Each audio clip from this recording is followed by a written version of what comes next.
இப்படிப்பட்ட ஒரு பெரிய விழாவில் புதிய அறிவிப்புகளை வெளியிடாமல் இருக்க முடியுமா? அதனால சில அறிவிப்புகளை நான் வெளியிட விரும்புகிறேன்.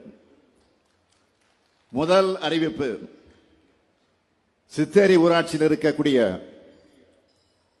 63 மலை கிராமங்களில் வசிக்கிற பழங்குடி மக்களும்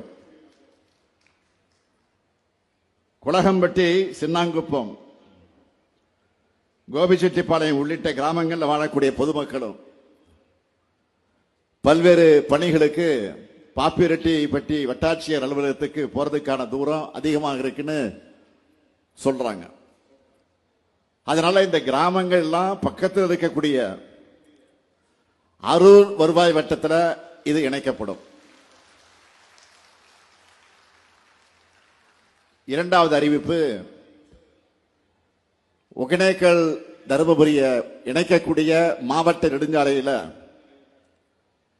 தருமபுரியில் இருக்கக்கூடிய ஆட்டுக்காரம்பட்டி முதல் பெண்ணாகரம் வரை இருக்கக்கூடிய 25 கிலோமீட்டர் நீளமுள்ள சாலை பகுதி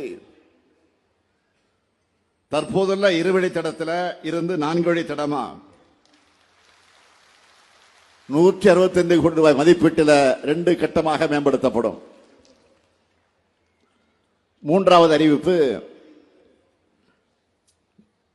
நல்லம்பள்ளி ஊராட்சி ஒன்றியத்தில் பரிகரம் ஊராட்சியில் பரிக முதல் மலையூர் வரை இருக்கக்கூடிய வனச்சாலை 10 கோடி ரூபாய் மதிப்பீட்டில் தார் சாலையாக மேம்படுத்தப்படும்.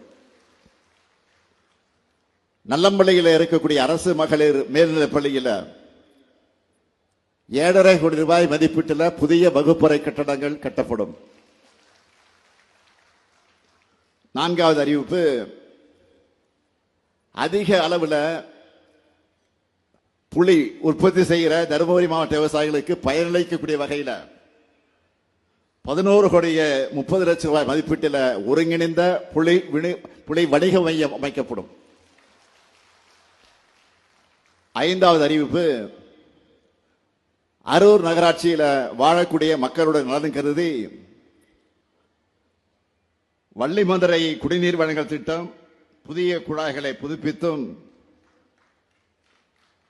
அதை பதிச்சும் 5 லட்சம் லிட்டர் கொள்ளளவு கொண்ட மேல்நிலை நீர்த்தேக்க தொட்டி அமைச்சும் 15 கோடி ரூபாய் செலவில் அது மேம்படுத்தப்படும். இப்படி மாநிலத்தினுடைய ஒவ்வொரு பகுதியோட ஒவ்வொரு தனி மனிதனுடைய எதிர்பார்ப்பையும் நிறைவேற்றி தரக்கூடிய ஆட்சியா நம்ம திராவிட மாடல் ஆட்சி செயல்பட்டு வருது. சொன்னதை செய்வோம், செய்வதைத்தான் சொல்வோம்னு தலைவர் கலைஞர் காட்டின வழியில உழைச்சுக்கிட்டு இருக்கிறோம்.